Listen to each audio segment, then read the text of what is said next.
Hello, everyone. Welcome to the Prospero.ai live stream, Stock Market Live. We're going to be discussing a lot of topics today. We got to wait a few minutes for George to get in here.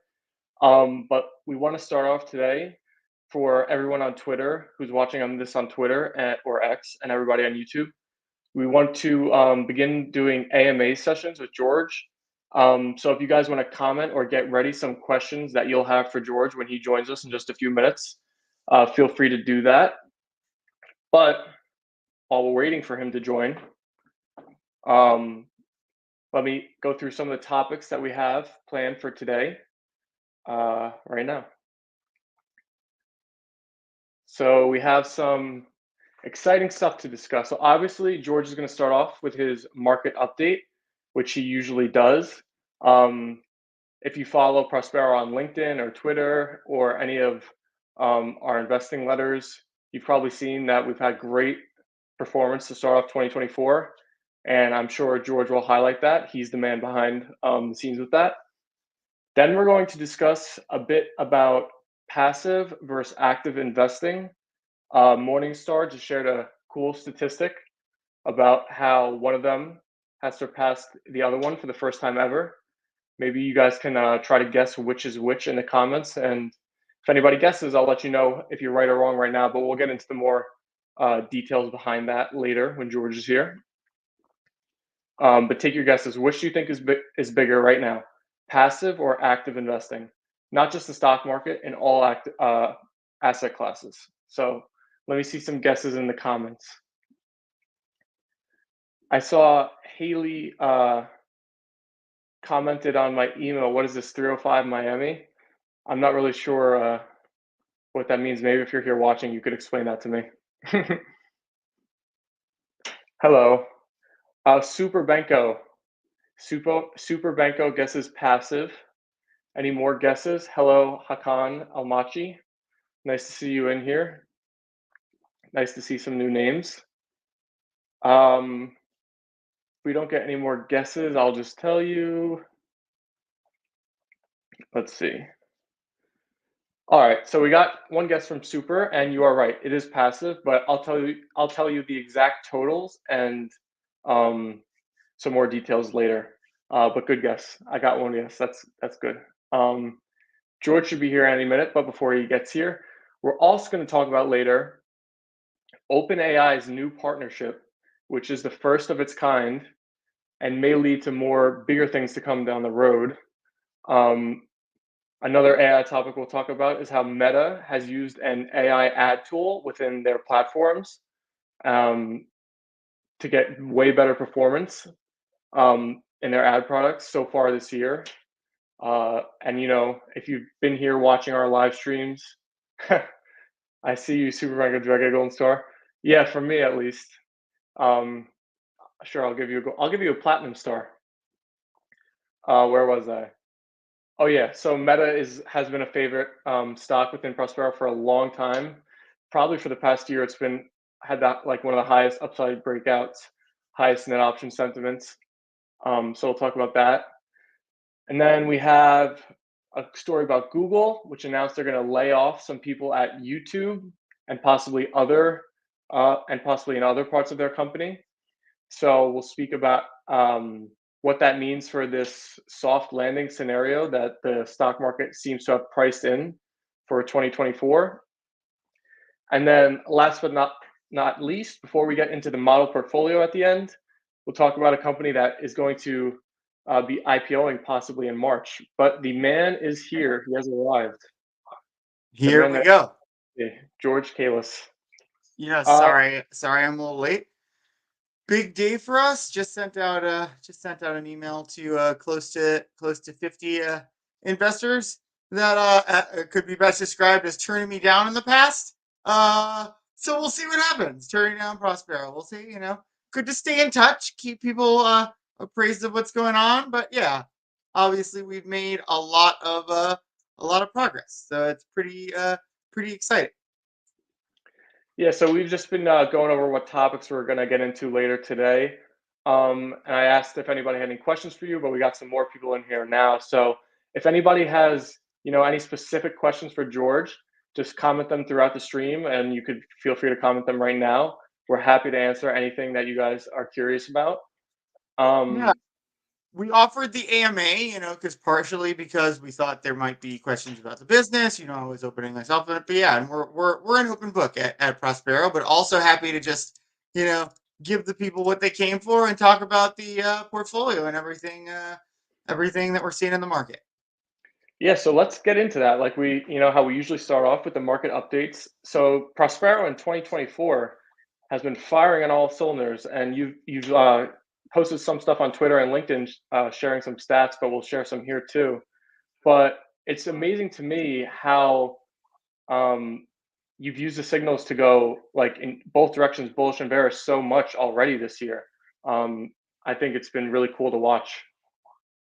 Yeah, I think we talk about like some important components here, and I'll even talk to you about like kind of the other side, what I saw on the other side there, where it's just like there's like there we talk about process, and then there's this other thing that we talk about, which is like confidence, conviction, and the two I think play. One's obviously I think more like emotional and broad stability. Process more specifically applies to um stocks. But I would say there's a lot of things that I've learned in value investing that I've, kind of taken to my personal life and then, kind of batted it back and forth in terms of just doing things like applying the scientific method, thinking in a straight line as much as possible, things like that. But, I think what we're talking about here, especially the direction changing, there's some component to that. There's some component which is just what I always advocate, which is just like anyone that gets to know the signals. Uh, I've never heard say that it didn't improve their process. And when I say get to know, like, the same way you use as an EPS or anything, just like making it a part of your map of a stock. When you check that, see what happens. It could do nothing but add information. There is nothing like the Prospero signals out there. Most of the other sources you read are going to be the same information recycled over and over again. Prospero was very intentionally built to give different signaling information and really originally built for those that might be new to it, um, to support me. Holes that I saw when I was in value investing, the big reason I got into AI was that I thought value investing was kind of BS in terms of it being like this silver bullet that those people explain it to be. And I always kind of like tell the story of the epiphany that I had about Warren Buffett. Like it wasn't until my late 20s where I was even just like, I was spending a lot of my younger years worshiping at the altar of him. And there's obviously many good reasons to do that. Um, but one of the things that clicked for me was like, I was like, oh, one of the reasons he gets these returns is he's helping people run these companies too, and using his connections. And that was just like, and that I think is an important part of value investing. And certainly, like, as someone who was even, I was at a fund, even when I was at a $200 million, value fund, um, still relatively small. I didn't get many CEOs, some smaller companies, but at least I would get a CFO a lot of the times. And I was always a at least moderately smart person, and they always wanted to hear my opinions on their business. And so, they are getting ideas. It's kind of a circular thing, but it's the kind of thing that Warren Buffett not only has better ideas, um, but yeah, he kind of has that gravitas, and people have to listen to him. And a lot of the times, just objectivity, an investor that can kind of like step back and say like, I'm not as attached to the business or the people. A lot of the times, that different perspective can be a better one. There's the other side where knowledge is power, but I always think objectivity and subject matter expertise really goes well together.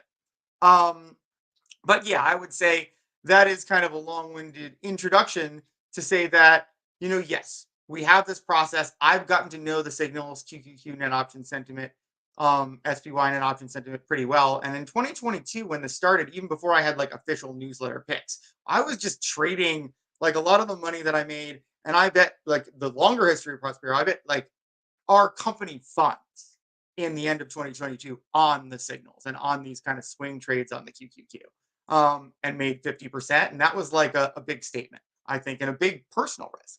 Um, but that developed into more formalized newsletter picks. Um, And obviously that's getting better and better this year. But that is all to say, I started by just swing trading, like just pretty much using QQQ net option sentiment, and the fact that it is often a pretty good leading signal on price.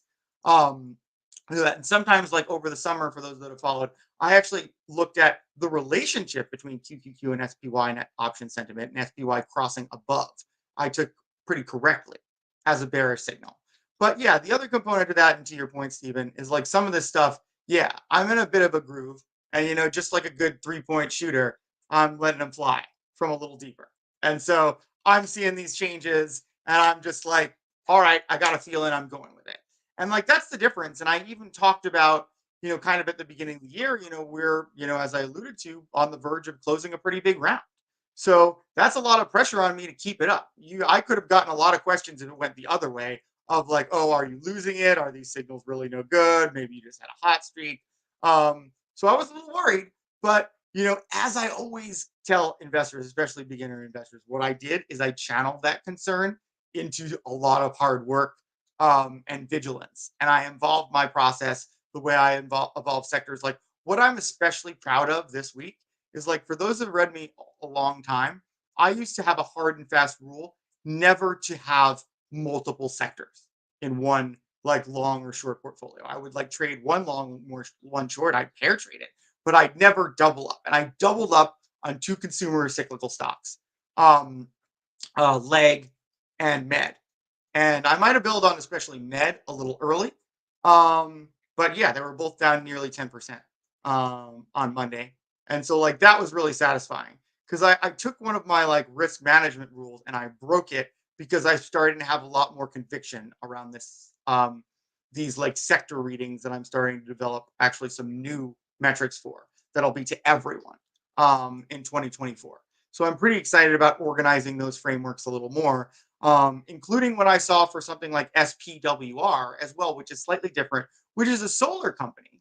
And I looked and I said, well, SPWR was down 10% on Friday. And a lot of the times I will avoid that kind of stock because it's very easy for, like, even with nothing good happening, a stock that's down 10% to just like snap back like 3% the next day it opens, just because it got hammered a little too hard. But this is another kind of combo signal we're developing for like our trade alerts product, which is, what I saw was solar. Like, obviously getting hammered overall as an industry, but you worry about that snapback. But when I looked into the EPS trend on SPWR, it was in a downward trend, like a real bad downward trend. And for like a growing industry, that is a bad sign. Uh, so yeah, that gave me conviction there. And that's another example of a different kind of combo signal where we're seeing like, SPWR popped into my screener for the first time and I had never seen it. And then the added fact of that like terrible kind of value trend made it an easy call for me. Um, but I want to talk about the other side to it too. One second. And then I have a few questions I'm going to get to before kicking it back to you, Steven. Um, the other side to it is I'll say, like, I think I got a little too confident today. Adding SMCI pre-market, I really overexposed myself on the long side. I would say more than I wanted to. Letting them fly a little too much. It's like I always like sports analogies. It's like the quarterback that's just like throwing it into these tight windows, throwing touchdowns, and then all of a sudden you throw a few dumb interceptions because you Dak didn't see Prescott. any throw. What? Dak Prescott. Yeah. There you go. Very, yeah. I mean, I see Mahomes do that kind of stuff or Favre. But I love them, and I'm just like, nobody faults someone for taking those shots. They're just like, gunslinger is gonna gunsling, and I don't fancy myself a gunslinger. This is kind of like a, hey, like, when in Rome kind of thing. Or even George as a gunslinger, I'm not taking huge risks. Um, but yeah. Oh wow, we got tons of questions here. But yeah, I'm gonna get to them. Is that where you're gonna point me to, Stephen? Yeah, I was just gonna start bringing them up. So yeah, if you just want to start answering them, that'll be Let's cool. start with the shirts. I don't know if this is your first stream, but I wouldn't even consider this a top 10 shirt of mine. It's actually pretty old. I got it in college. You'll see a lot more good shirts if you tune in here. Um, and I've actually started to invest in shirts because, like, one of my best friends in the world, I met maybe 8 years ago, and we were just at like a business event, and I had a shirt with like fish on. I can actually probably find it. I think it's somewhere in here. Whatever. It's not really. Maybe I'll wear it next time. The fish shirt. It's a little casual. But he puts his hand on my shoulder and he goes, "A fisherman can always spot another fisherman." Um, and that's one of my very best friends in the world today. So I actually invested in shirts after that because I'm a big ROI person, and I saw some shirt ROI, and I've continued to see great shirt ROI. I think one of my investors in this round, my shirt collection really helped. You might have to get I don't know if you would directly quote that. But okay, swing trading, QQQ. Um, Here's the thing. I don't really advocate um swing trading. Like, hold on, I have a dog delivery to do. I'll be right back. You can talk a little bit. Stephen, why don't you take a shot at why I don't advocate swing trading? You've heard me talk a lot. Let's see what you can do with this. Sure. So I think here, let me make myself big. Oh, I'm the star of the show now.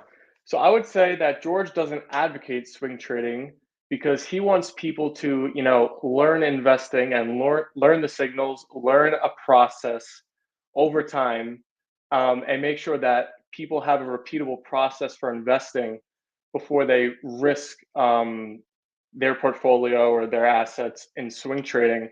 When most retail investors lose money on the market, I believe the stat Georgia shared is like 90% of retail investors actually lose money. Um, and he's talked about his favorite book, Fooled by Randomness, before. So you need to have a rigorous process and to know you're doing a good thing and not fooled by randomness. Would that be right, George? I mean, I only heard the tail end. I was getting the sparkling water and doing the said dog delivery. Um, yeah, I think you probably hit on it. But anyway, like yeah, like it is just very very hard to do. But I think I can like share my screen and show like everybody's got the time series graphs. I mean, honestly, sorry, like the best way to do it is to probably pony up and pay for the trading letter. Like if you don't pay for the trading letter, I very specifically do not like because like the app doesn't have as detailed like time series information. It only gives you 3 points a day. And I'm looking at a lot more points and I like share a lot more points. When I graph the movement on QQQ and SPY and an option sentiment, I'm actually doing I believe it's like uh every every 30 minutes that I have data points for when I show it, but I'm about to pull it up and I'll show you exactly what I'm talking about. So like yeah, either you can get the trading letter and just like kind of listen to what I'm saying and like and map it basically how I'm advocating.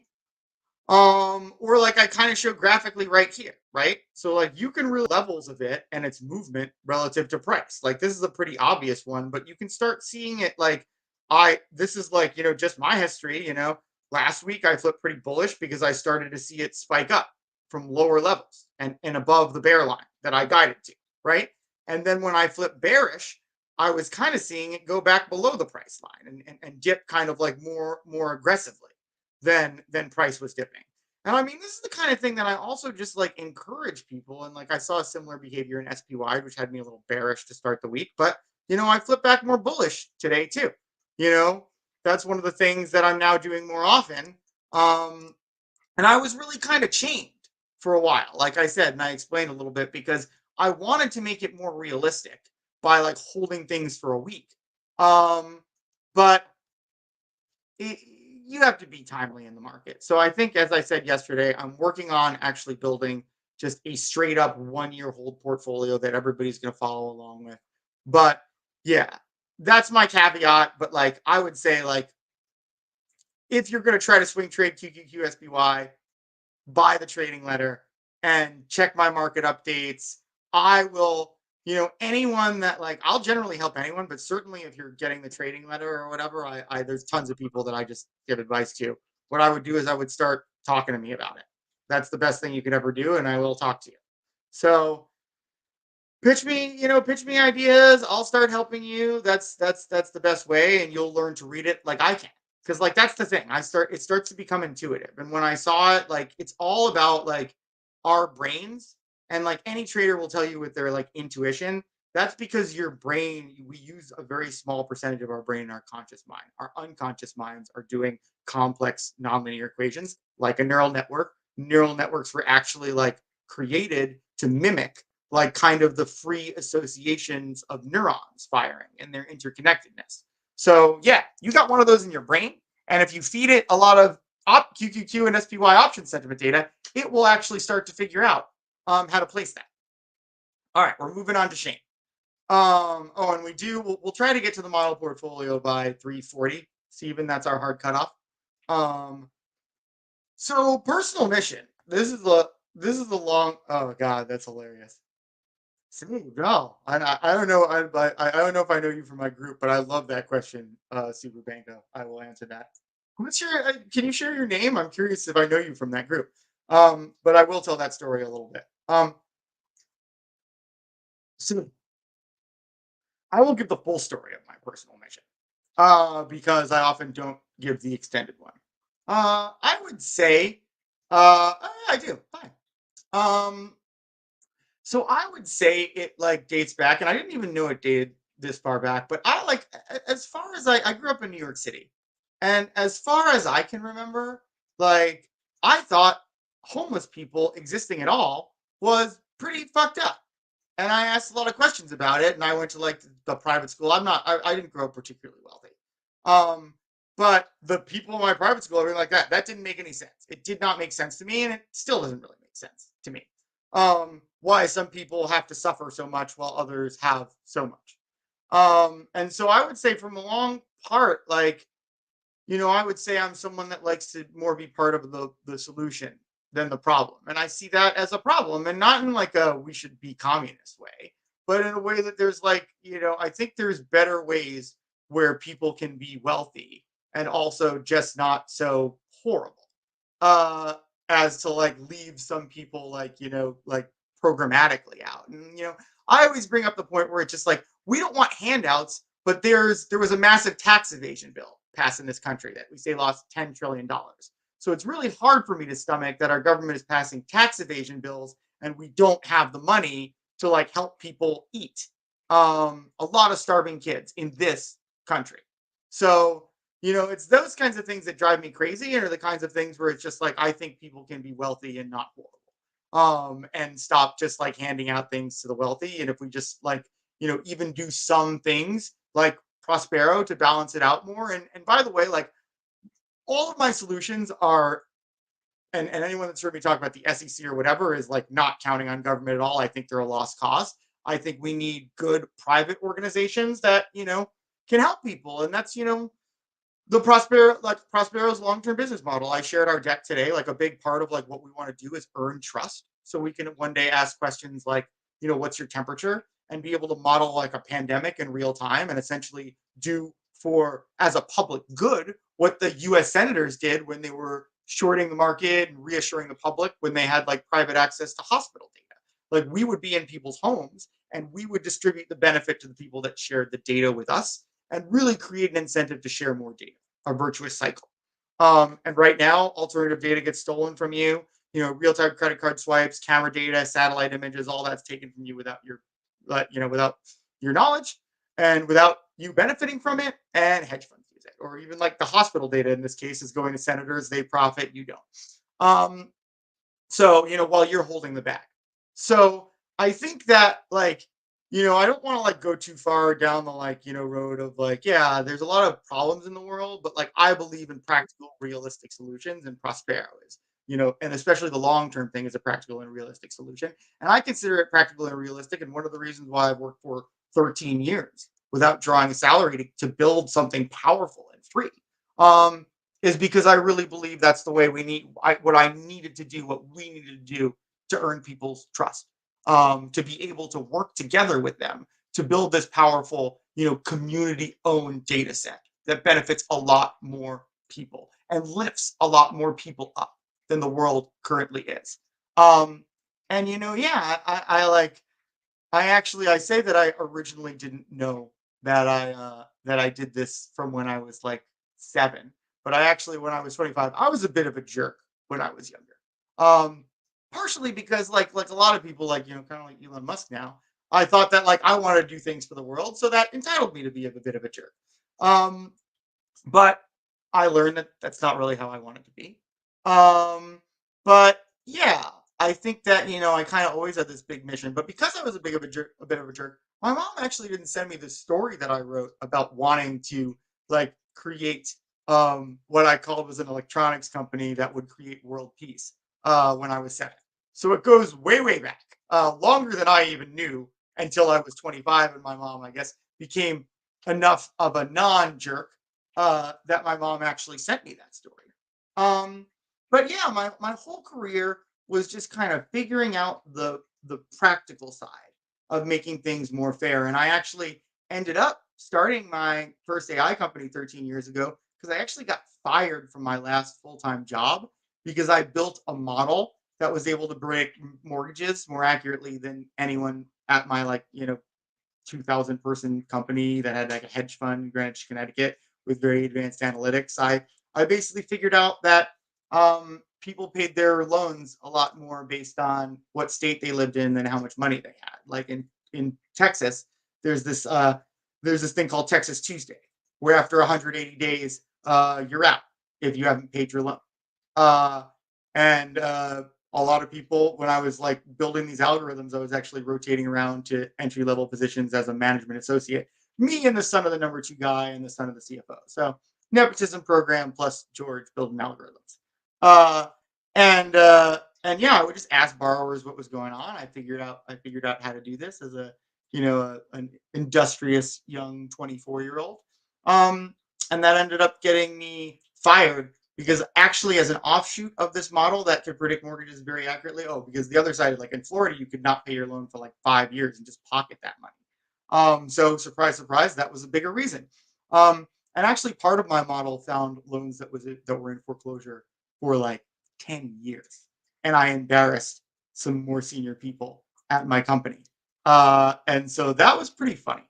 uh, but it was great because I needed to get out on my own. Yeah, that gave me the little push, and my first company started because I brought that model. I was told I had like a whistleblower lawsuit because they really shouldn't have fired me, because I was doing good work and getting people in loans that they could actually afford.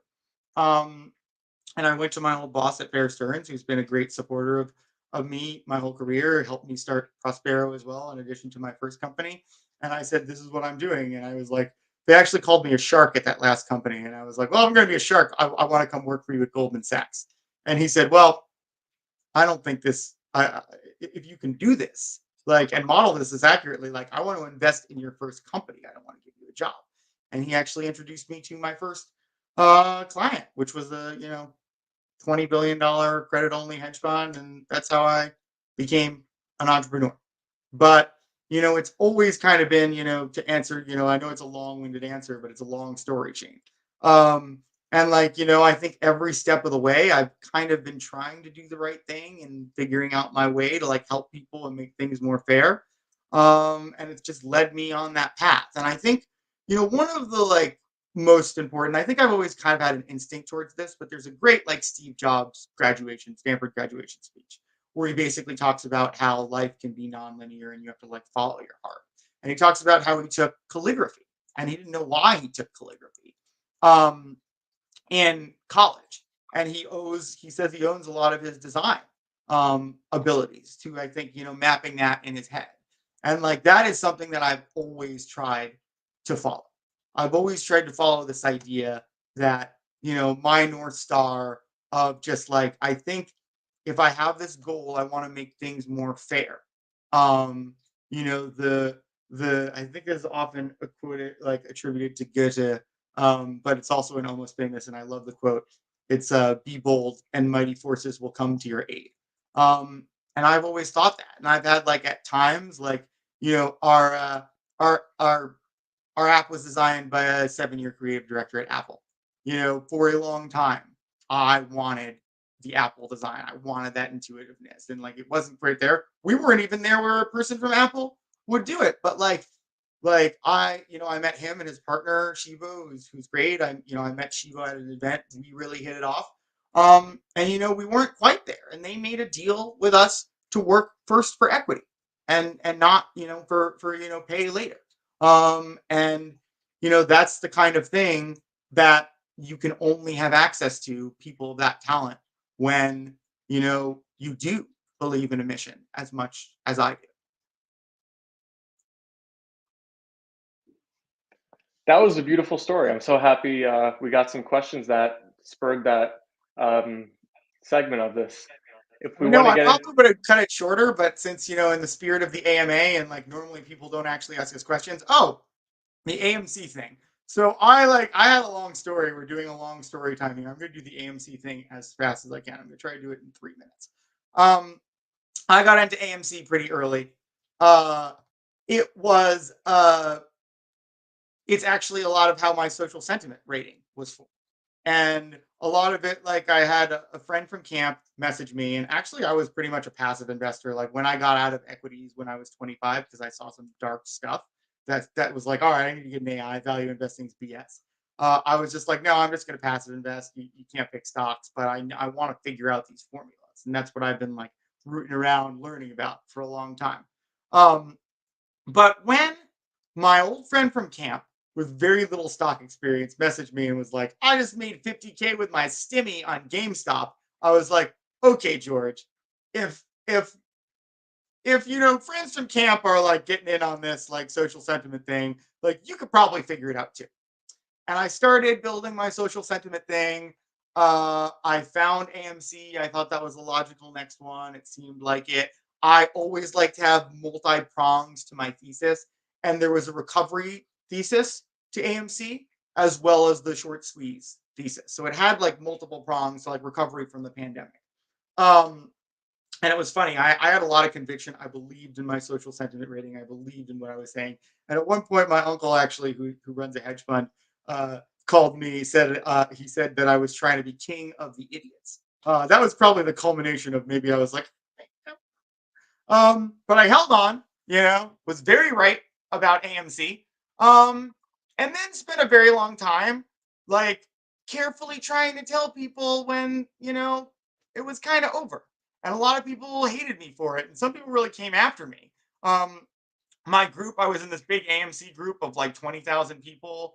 They made me a moderator because, like, I obviously have a background and, I put logic, but they kicked me out for not only saying positive things and also saying this like one YouTube person was being pretty loose with facts and irresponsible as a result. And everyone turned on him later. And I take no pleasure in that. But I do think that, these YouTubers and people on the internet just need to do better at doing their research.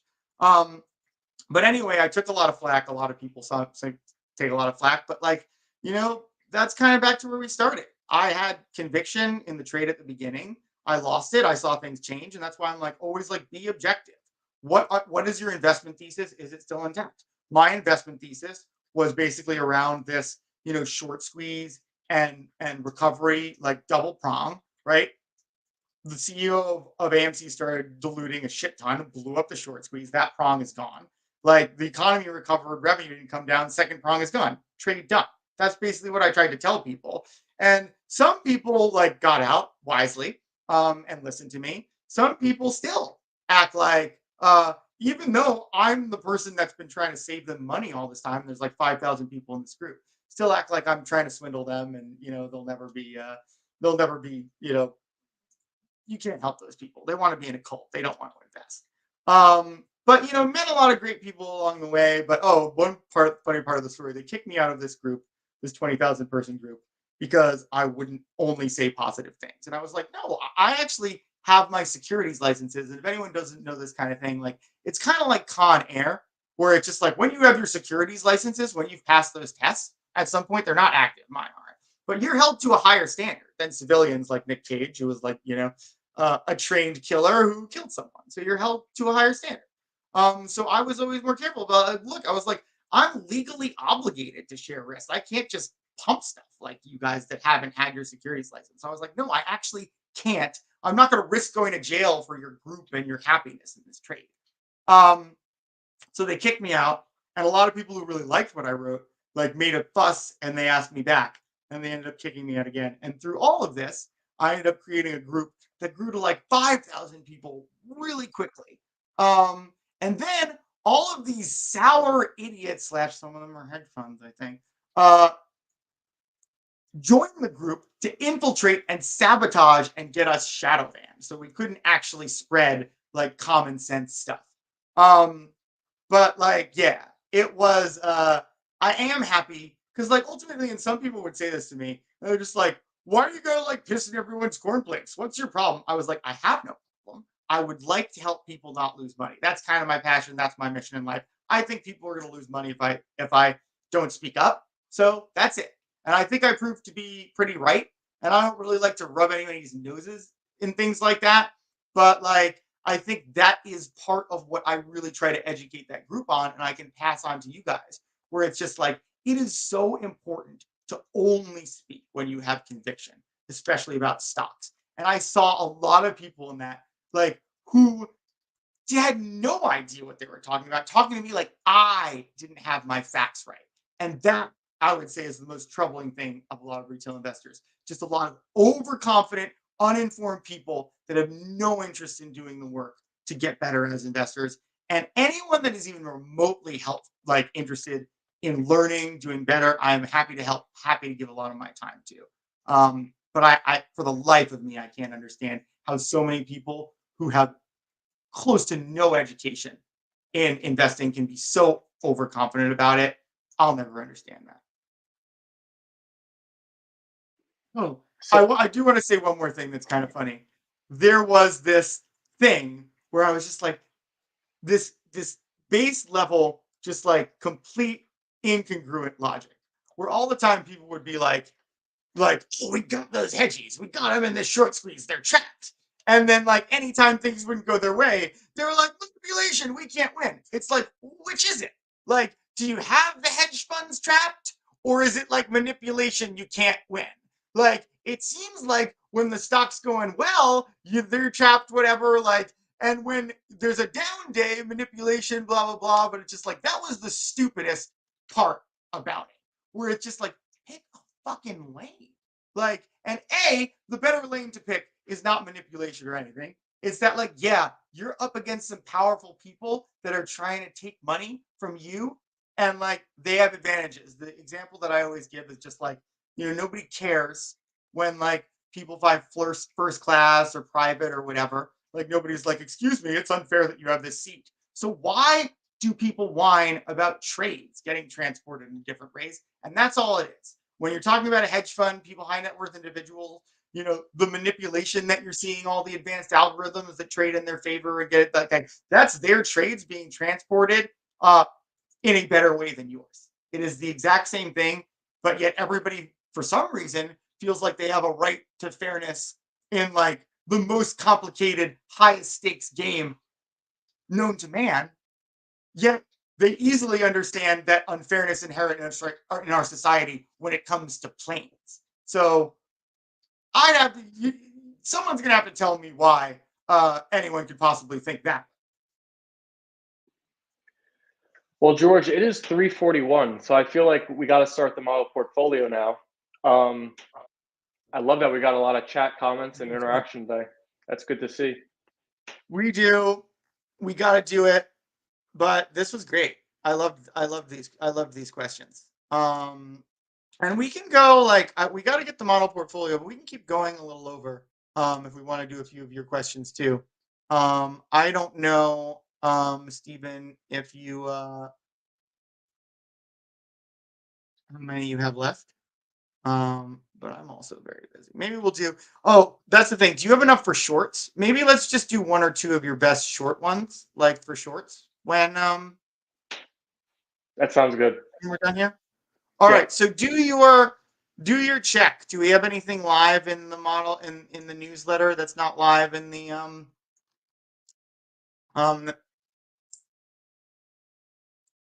that's not live in the model portfolio? Do that check, and then also do the market update check.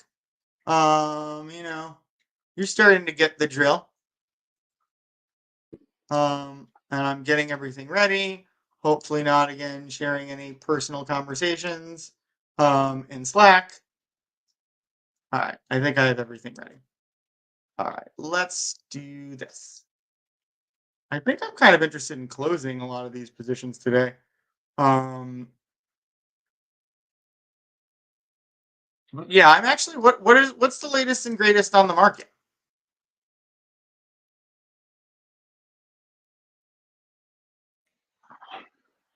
Let's see. Okay, so the market is still at the highs for the day. QQQ is up 1.4%. In No, no, I mean Prospero, our signals. the Yeah, our signal. net Yeah. option is at 49 right now. Oh, It was at 45 at lunch. that's a nice recovery. And I think I gotta swing this. I think I gotta swing it. Get and the rid of some of SPY these is at shorts. 51. Yeah, I think it's gonna be getting rid of some of these shorts. Oh, Roper Technologies is always being pesky. I think I might get out of the profit this time though. But I don't really necessarily want. I don't know if I'm just gonna look at like the real troubled ones. Oh no, Roper's fine. I'm just gonna see. I'm gonna leave anything alone unless it's got like, oh wow, ODFL like that, a 16. That's what I'm looking for. What is going on with you, Old Dominion Freight Line? Oh, see, even you are just not doing so bad. All right, I'm gonna leave you alone, even with the 16 in option sentiment. And just so people know, I'm only doing that just because I want to be more long. Like that's the sole reason. I'm letting that. Normally I would be running to the hills uh immediately when I'm seeing a 16 net option sentiment. I'm also trying to like get through this and maybe close out more shorts. Oh, God, I always do this. I just like I need to have the freshest numbers. I just can't stomach having the older numbers in there. I wish it would stop opening on this other screen.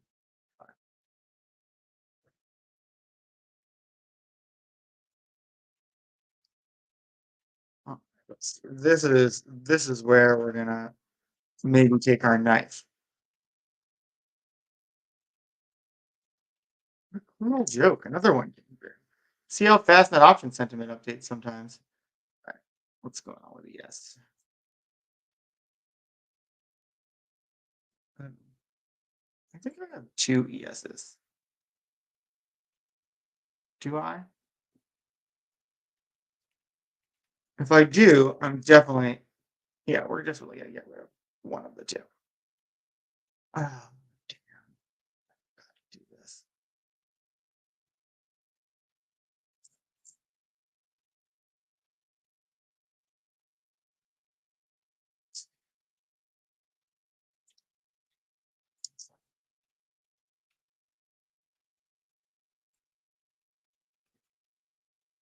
One of two.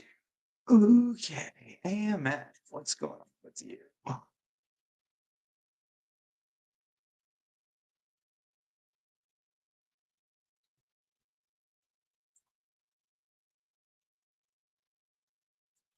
no, we're sticking around. Well, I think Wish is definitely turning on me. Oh, yeah. Wait. Okay. 30 is. We're getting out of Wish for sure. We're trying to close positions. I shouldn't even looked at that. Like we're trying to get out of these things. Oh, I didn't get. That's an oversight.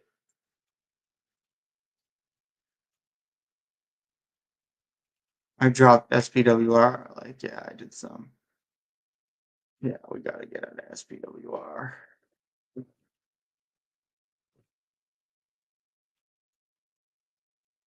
Do INSG. What's going on with you? Yeah, this looks like we're definitely getting out of INSG.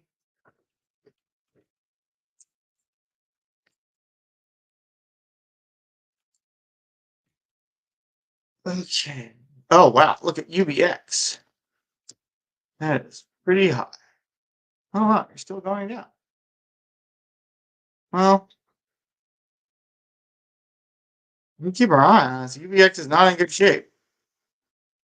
Probably low in other signals. Or people are just speculating way too much on it. Yeah, that might be happening with this. I don't know. Oh yeah, we're getting this. Getting out of skills.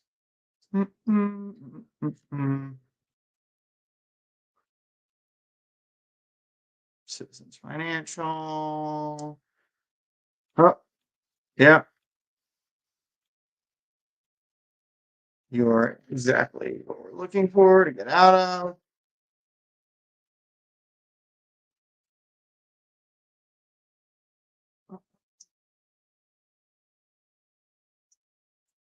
Whoa.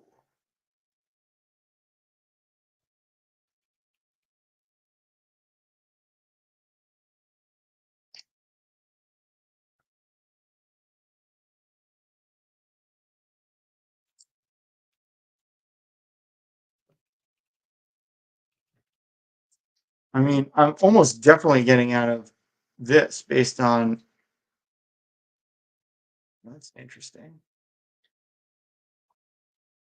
We're getting out of VI. Can you tell me what the trend on net option sentiment on VIR is? Because like sometimes it bounces. Like I could see that bouncing around.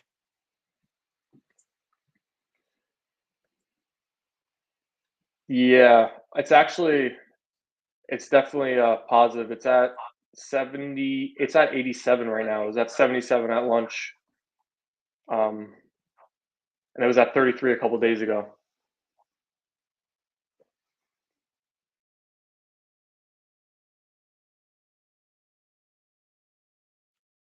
We can get out of. We can get out of.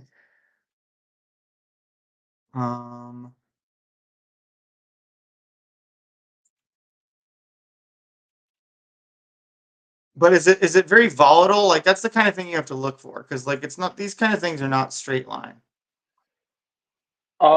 So it's hitting its highest point since January 8th, and it held low for like 2 weeks in the 30s, and it just went back up January 17th and is now higher since then. Okay, that's enough for me. Okay, yeah, that's enough for me too. Okay, here we go. Are you doing your check on like if we have any like difference in Yeah, they were all in the model portfolio. great. Med we dropped, but I'm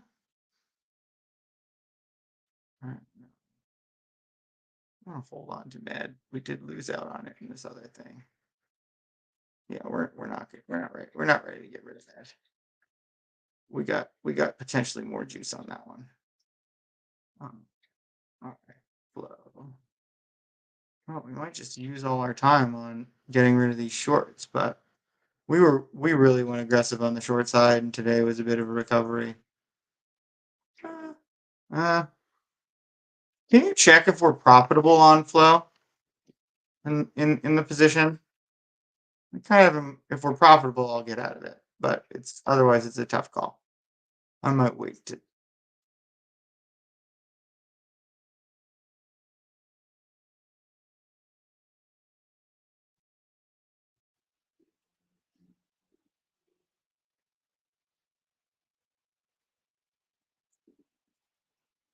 Mm, I don't see it. Oh, what do you mean you don't see it? It's in short. It would be in shorts. FLW, I mean FLOW. FLO, Oh, okay. no W.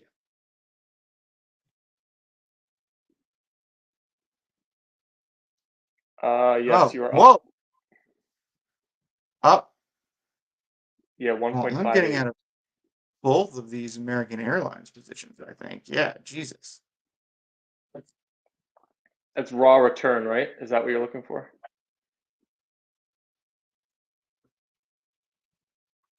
No, verse SPY. Oh, verse SPY, no. Okay, you're negative 1.6. See, you're trying to screw me over here. That was the first time We're I've not been asked dropping. that. Now I know for the future. We're not dropping it. That's the only column that matters. We care. We just want to beat the market. That's all. Okay. We got through everything. I'm just gonna take one more scan. That was pretty fast and furious. Um, I do. Oh, what?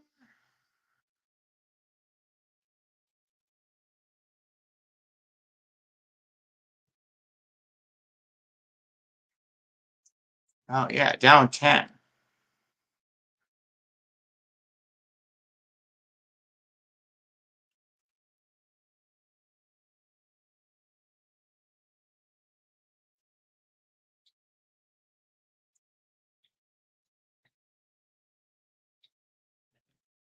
We're holding on to this. All right. I feel good about this. All right. Now we're ready for screener. Okay. Let's reset one.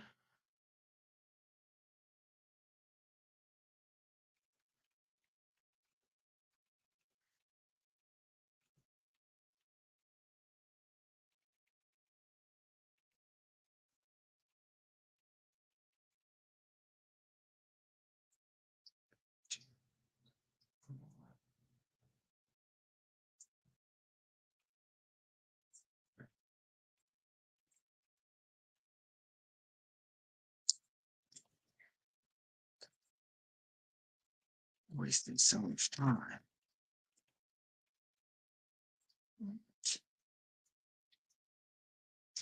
Oh, I did the wrong thing. This is my fault. Oh, it's cute.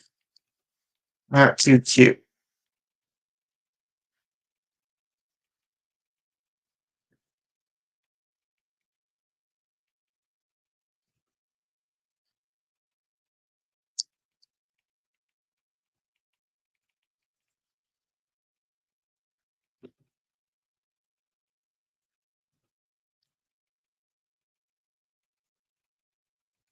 I like that this filter's been working. I can just like get in a groove making it.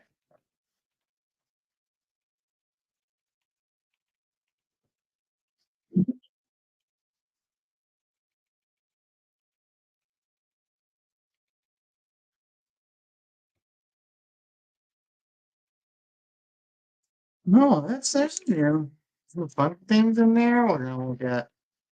Definitely gonna check out Taiwan Sammy, whatever the hell's going on there.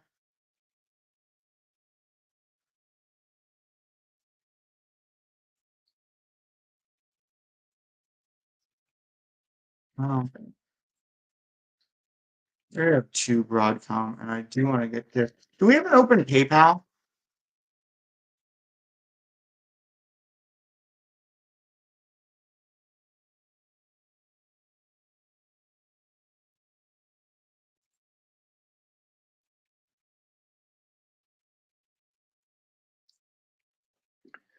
Yes, we do.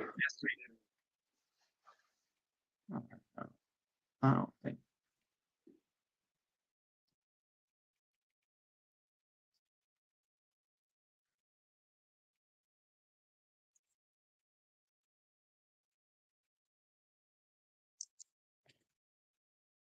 Okay. Do we have an open AutoZone?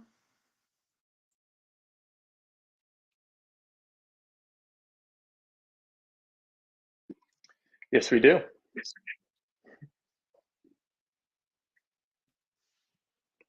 You are getting quicker at that, Steven. That's helpful. Oh, what the That's hell's all. going on with Taiwan? Do you know what's going on with Taiwan Semi?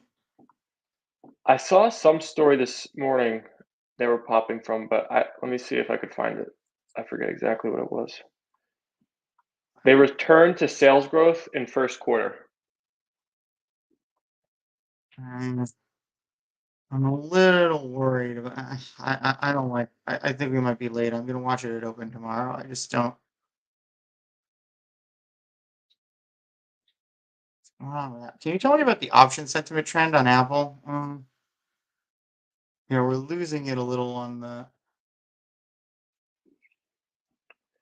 maybe Apple. Apple is at 82 currently. It was at 73 at lunch. Um, it's kind of a neutral trend. It keeps going back and forth between like 50 and 80 over the whole chart.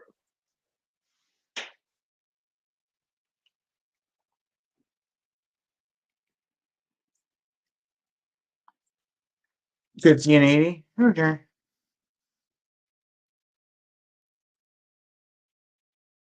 This is gonna be kind of random. I'm just rushing to actually get this done. I want to finish on time today. I can't keep living like this.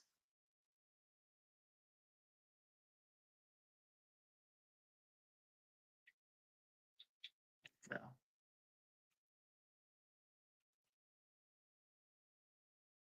yeah,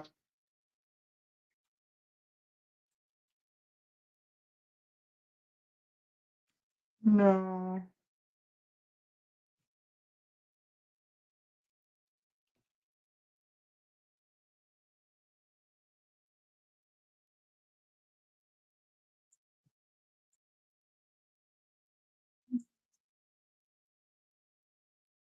Maybe. Nah.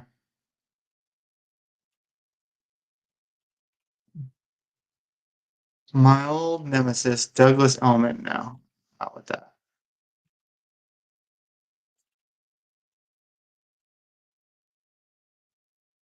Nope. Okay. I think. Oh, this could be.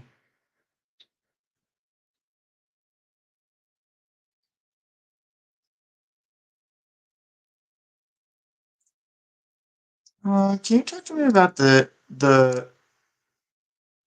I think on the daily. I think just to add with all the things I'm dropping, I think I'm going to add this. Can you talk to me about the net option sentiment trending on MPWR?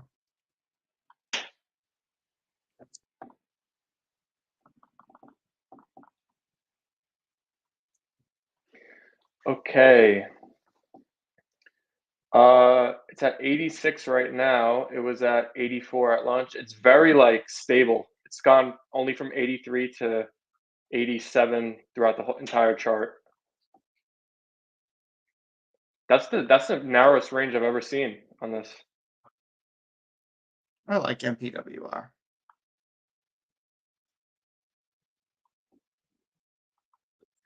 Really close to being on time.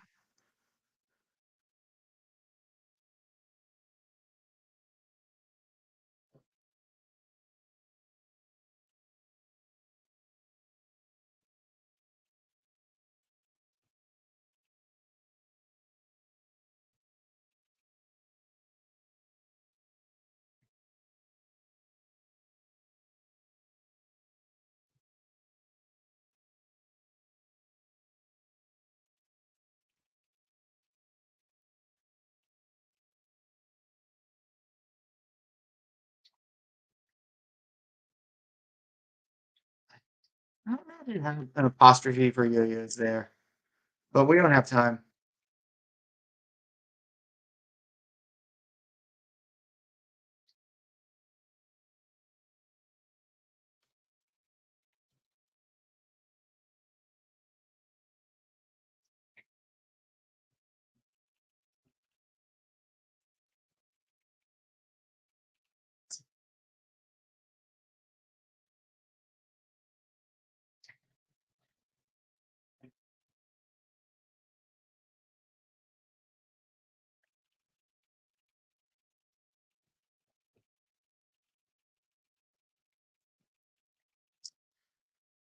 Okay. Oh, well, I forgot this. That could have been a disaster. All right. Blip, blop, dot, dot, dot. This is the right thing. Trading letter. Yep.